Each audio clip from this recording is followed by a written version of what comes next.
Oi pessoal, eu sou Bruna Diniz, sejam bem-vindos a mais um vídeo no canal. E o vídeo de hoje eu quero falar um pouquinho pra vocês de um tema que vocês me pedem muito no Instagram, que é uma coisa que a gente troca muitas figurinhas por lá. E eu resolvi deixar aqui pra falar de forma mais aberta com vocês, né? Digamos, com um bate-papo de amiga pra amiga. Aproveitando, se você ainda não me segue no Instagram, eu vou deixar aqui o @Bruna Diniz para você me seguir por lá, que a gente também tá sempre trocando figurinhas e ideias por lá.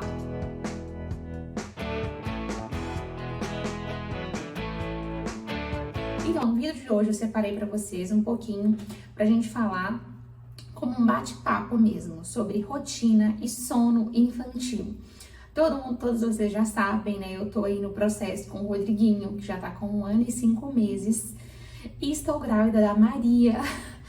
E essa questão da rotina é uma coisa que vocês viram muito, que eu coloquei muito em prática, coloquei e coloco muito em prática aqui em casa com o Rodriguinho e que tem dado super certo. Então, eu troco muitas figurinhas com várias mães também.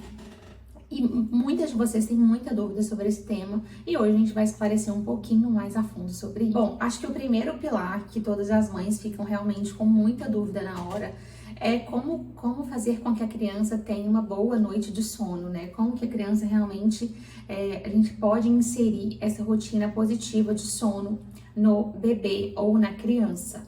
E na verdade, assim, não existe, não tem como uma criança ter um bom sono se ela não tiver uma rotina. Gente, isso é muito verdade, sabe? Eu vejo muitas mães que ficam presas a informações, assim, falsas realmente, entre aspas, porque dizendo que a rotina é uma coisa muito restrita, que é uma coisa muito engessada, que você não vai conseguir fazer nada da sua vida, e na verdade isso é totalmente o contrário. Toda criança, ela precisa de rotina, então esse é o primeiro passo, né, para depois que você conseguir ali tirar talvez associações de sono, que se for uma criança maior que ela já tenha. Então assim, fazer tudo na mesma sequência, nada mais é do que isso, uma rotina, sabe? Sempre as mesmas coisas, sempre nas mesmas sequências. As pessoas ficam muito presas, às vezes, de falar assim, ai, é muito engessado, eu não vou conseguir fazer mais nada na minha vida. As pessoas têm essa opinião, né? Quando na verdade não é. E eu posso falar isso por experiência própria, colocando isso em prática aqui na rotina da minha família, na nossa rotina familiar mesmo. E aí, gente, a rotina ela tem vários benefícios, né? Ela traz previsibilidade para a criança, ou seja, ela sabe exatamente o que vai acontecer. A previsibilidade, ela traz muita segurança para a criança. Eu falo para vocês como experiência própria mesmo. Hoje aqui em casa, o Rodriguinho, quando eu já vou colocar, por exemplo, a hora do sono, o ritual do sono, ele já me pede as coisas. Quando a gente vai subindo as escadas, ele já sabe. Eu falo, olha filho, o que a gente vai fazer agora? Vamos tomar? E ele já sabe, já fala, banho. E antes do banho, o que a gente vai fazer? Escovar os dentes. Ele já sabe todo o processo. E essa previsibilidade, né, saber o que vai acontecer cada momento, isso traz muita segurança para a criança. E isso, assim, é imprescindível, não é aquela loucura de cada dia de um jeito, cada hora de uma forma, não. Isso traz muita segurança para a criança e traz, consequentemente, mais tranquilidade, ou seja, faz dela uma criança, sim, mais tranquila. Ela saber aquilo que vai acontecer, como é que funciona, né, a rotina familiar da casa dela, aquele todo o processo. Isso, gente, a gente acha que não, mas esses hábitos, eles bem inseridos desde a criança muito pequena, isso vai refletir muito lá na frente, como a virtude da obediência. E as pessoas acham que essas coisas não estão interligadas, mas muito pelo contrário.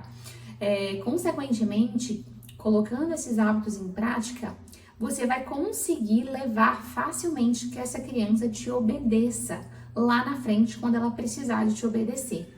E aí, eu trouxe para vocês algumas dicas de como montar uma rotina, dicas práticas mesmo, para vocês colocarem em prática aí e me contarem depois aqui nos comentários como é que foi, como é que tem sido, se vocês estão, se tá sendo legal de adaptação, enfim, coisas práticas que a gente pode fazer mesmo.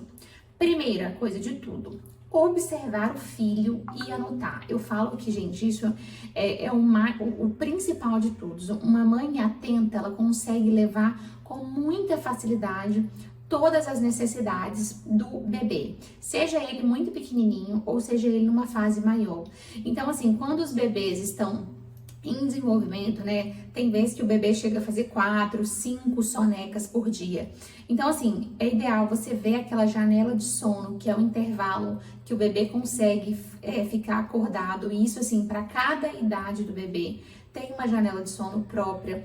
Então, você anotar mesmo que horas que ele dormiu, quanto tempo ele dormiu, ou seja, a duração daquela soneca, a hora da refeição, ou seja, quando a criança é muito bebê, né? A hora que ele tomou o leite, para você, por exemplo, voltar a oferecer de 2 em 2 horas ou de 3 em 3 horas, para você estar atenta realmente àquilo que está acontecendo com o seu bebê, para você saber levar mais tranquilamente, facilmente aquela rotina. Número 2, depois de uma semana, gente, anotando, com certeza vai ficar mais fácil de você conseguir estabelecer horário fixo.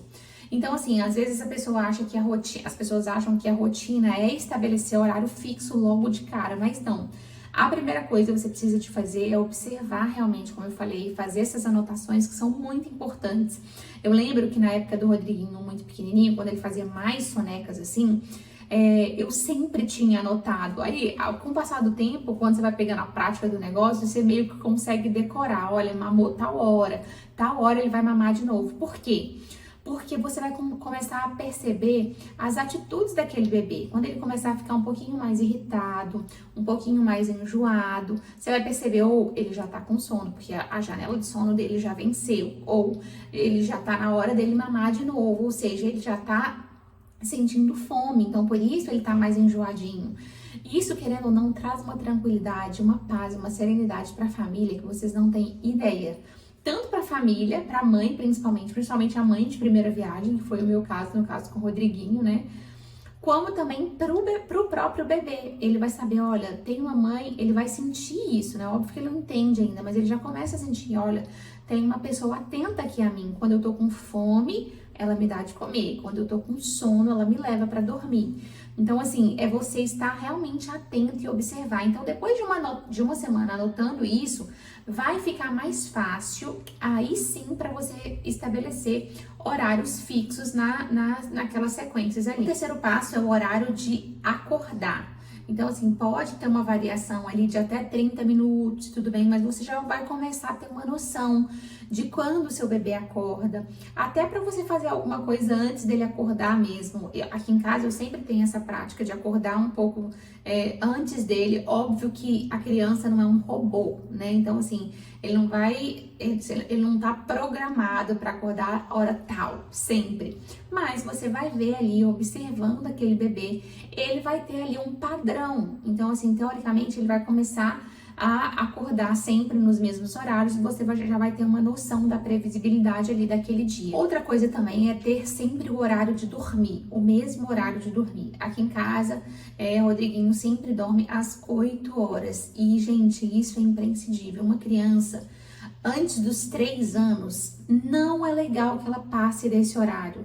Uma criança que vai dormir lá 9, 10, 11 horas da noite, meia-noite, é uma criança mais irritada mesmo, porque tem o ciclo circadiano, tem toda aquela coisa de quando as luzes começam a baixar, os hormônios que são inseridos ali, o próprio ambiente, né? Aquela coisa, tipo assim, de muito estímulo no período da noite, vai prejudicar o sono da criança. Então, assim, é imprescindível mesmo. Uma criança que dorme muito tarde não é bom para ela em nenhum âmbito. A gente acha que não, mas uma criança se desenvolve muito no tempo que ela tá dormindo, principalmente uma criança muito pequena. Então, ela precisa fazer esse processo do sono, entrar nesse sono no início realmente da noite. 8 horas é um horário excelente. E sem contar o seguinte, que depois você ainda consegue, né, ter uma rotina familiar mais tranquila à noite também. Eu falo isso por mim aqui em casa. Rodriguinho tem esse costume de dormir entre 8, no máximo 8 e meia. ele já tá no bercinho dele dormindo, então assim, eu consigo fazer outras coisas que eu preciso. Eu tenho um tempo com o Rodrigo, pai, à noite também, se a gente quiser comer alguma coisa, jantar alguma coisa, assistir alguma coisa, enfim. Isso, num contexto geral, faz muito bem para a família inteira. Tem também os horários das sonecas, número 6 aqui que eu coloquei, variando o número de sonecas ali, como eu falei já, variando de acordo com a faixa etária. Então, assim, de acordo com cada mês, tem a faixa tanto da janela de sono quanto da quantidade de soneca que essa criança precisa. Então, assim, tem um tempo de sono que ela precisa de ter. Isso é muito benéfico para o desenvolvimento da criança. Uma criança que dorme bem, ela consegue se desenvolver mais rápido, muito melhor, mais tranquila. Número 7, eu coloquei ter os horários fixos das refeições. Como eu falei, quando uma criança é muito pequenininha, ter ali os horários certinhos, anotados, para você saber qual que é a próxima mamada, para a criança não ficar irritada demais. Porque, gente, uma criança muito pequena, poucas coisas a irritam, mas uma delas é fome e sono, porque basicamente é isso que ela faz. Ela dorme e se alimenta. Então, se passa muito da hora de comer, ela vai ficar irritada. Se passa muito da hora de dormir, ela vai ficar irritada. Então, por isso dessa nossa atenção realmente voltada para esses quesitos. Como encaixar realmente as outras atividades, por exemplo, banho, uma leitura em voz alta, um passeio ao ar livre, uma oração na hora de dormir. Então, assim, isso tudo naquele ritual que a gente fala, né, chama de ritual do sono, né, ou ritual noturno, que nada mais é do que a sequência de atividades que você faz todos os dias para aquela criança entender que ela tá indo dormir, né? Então, assim, aqui em casa eu sempre tenho o hábito de tem a janta, aí depois eu deixo ele um pouquinho mais solto, que em geral eu já sei que às vezes ele faz cocô nessa hora, depois que ele janta, então eu dou um prazo assim de uns 30 minutos até para ver se ele vai fazer ou não. E aí, dentro desse intervalo, eu já levo ele pro banho. Aí do banho a gente já faz uma oração. Eu passo um olhinho essencial. Quando ele era muito bebezinho, eu tinha um creme hidratante que eu passava no corpinho dele. Ou seja, a criança já vai entendendo que depois daquele processo ele vai pro bercinho. Aí vai ter o mamar antes ou depois. Isso aí você também vai definir. E já vai para o bercinho, ou seja, está na hora de dormir. Então, assim, essa sequência de atividades é preciso ela ser encaixada também nesse ritual e ser feito sempre, todos os dias, na mesma sequência. Aquilo que eu falei lá no início com vocês. Hoje, depois de 1 ano e 5 meses, né, o Rodriguinho, ele já tá muito... Essa é uma fase que ele já fica um pouco mais falante, o Rodriguinho tá super falante agora. Então, assim, ele já fala, né? Eu já vou perguntando, isso também ajuda muito a criança, uma criança maiorzinha, como é o caso do Rodriguinho, 1 ano e pouquinho. Olha, filho, tá na hora da gente dormir, o que a gente vai fazer agora? Agora a gente vai tomar banho, e depois a gente vai escovar os dentes, e depois a gente vai vestir o pijama. Então, assim, essas pequenas coisas que parecem que não têm importância, elas fazem, sim, muita diferença lá no final das contas, porque a criança ela já vai tendo noção de tudo, de toda aquela sequência de coisas que vai acontecendo. Quando ela chegar na hora de ir pro bercinho realmente e de dormir, ela já vai entender, olha, minha mãe já fez tudo isso comigo, realmente tá na hora de eu dormir agora. Então, assim, uma rotina de oração, ou vai fazer um passeio antes de dormir. Enfim. A dica número 9, que é uma das coisas mais importantes realmente, que é a nossa paciência e persistência. E isso cabe muito a nós, mães, pais mesmo. Eu falo mãe porque é a mãe geralmente que tá mais presente nesse processo, né? Então, assim, o ideal é você seguir firmemente, fielmente, de 7 a 10 dias, por exemplo, firme nesse propósito. Fazendo as mesmas tarefas, fazendo do mesmo jeito. E isso para crianças que são um pouquinho maiores, que você já inseriu ali alguma associação de sono, por exemplo, que você quer tirar, por exemplo, você acostumou a criança a dormir no seu colo. E aí você tá querendo que ela passe a dormir no bercinho sozinho. Vai demandar de muita persistência e paciência da sua parte como mãe, né? Então, assim, ter esse prazo de 7, 10 dias, pode durar mais, pode durar menos, porque isso também vai muito do temperamento e do jeito, da característica de cada criança. Então, assim, isso depende muito da gente, muito mais de nós, pais, do que da própria criança, né? Ela é uma criança, então ela tá entendendo. Então tudo que ela aprendeu até hoje foi ensinado por nós. Então a gente que precisa ir instruindo e ter essa paciência realmente, essa persistência. E a gente precisa entender de uma vez por todas que não é o bebê que tem que se adaptar à nossa rotina. Isso a gente escuta muito por aí. Mas a gente conseguir levar com que a gente se adapte àquela rotina dele, para a gente conseguir entender, tendo esse olhar atento, esse olhar observador, da mãe atenta ali, de sabendo, de olhar mesmo para o bebê e começar a entender, olha, ele tá com, já sei agora que ele tá com sono. Por isso que às vezes a gente escuta, né, outras pessoas, antes de ser mãe, né? Eu falo que eu escutava a mãe falando, ele tá com sono, aí você fica pensando, gente, como é que ela sabe disso, né? É um olhar de mãe atento, né? Que tá ali observando, que tá atento, que já sabe ali e já conhece o seu filho. Então, assim, isso é o primordial. Então, o passo principal é esse, o nosso olhar de mãe, o nosso olhar materno, ali atento mesmo. E uma coisa muito importante também para as mães de recém-nascido, né? Logo, logo a minha Maria chega aí também. Eu já passei por esse processo com o Rodriguinho, mas entender que não dá para fazer uma rotina completa também desde recém-nascido. É praticamente impossível, porque o recém-nascido, ele assim, teoricamente, de verdade, ele tá entendendo ainda que ele saiu da barriga. Ele tá entendendo ainda que ele e a mãe não são um só como eram. Então, assim, ele tá num processo de aprendizado mesmo. E isso, a gente precisa de entender realmente, deixar isso bem tranquilo e bem claro. Eu costumo brincar que essas fases, né, da criança muito, muito pequenininha, principalmente nos 30 primeiros dias, é uma questão de sobrevivência, né? É você se manter viva e manter o bebê vivo. É mais ou menos assim. Então, assim, uma rotina, ela, para começar a ser estabelecida, é legal que seja feita após os 3 meses e tudo mais. Óbvio que você já pode ir inserindo algumas outras coisas. Eu, por exemplo, fiz isso muito cedo com o Rodriguinho, né? De abrir a janela quando o dia chegava, para entender que o sol já estava nascendo, embora não fizesse tanto impacto, mas para eu mesma também já ir conseguindo me adaptar à nova rotina com um bebê muito pequenininho, enfim.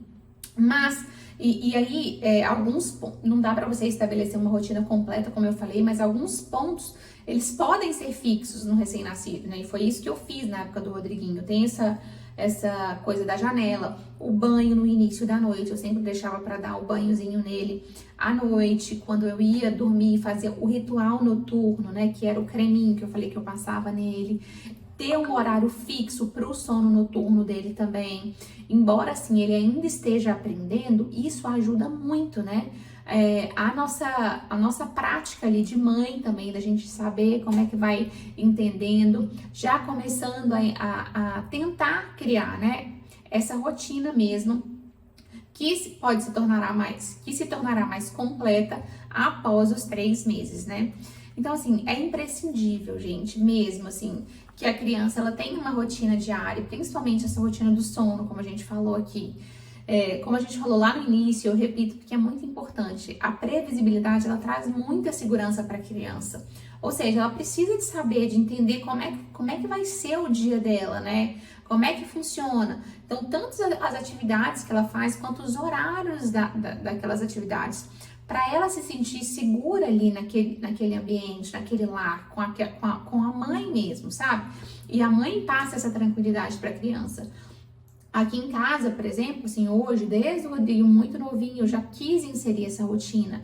Então, assim, ele já sabe todos os horários. Ele tá na soneca da tarde, ele levanta, a gente come uma frutinha. Depois tem um horário certo para janta. Depois da janta, a gente já começa o ritual. De manhã tem o horário da leitura. Então, assim, ele já sabe mais ou menos como que vai funcionar o dia dele. Então, isso traz muita segurança e deixa a criança muito mais tranquila, não deixa uma criança super irritada, que não sabe o que vai acontecer, enfim. A rotina, ela nada mais é do que ela busca satisfazer mesmo as necessidades básicas que a criança precisa, né?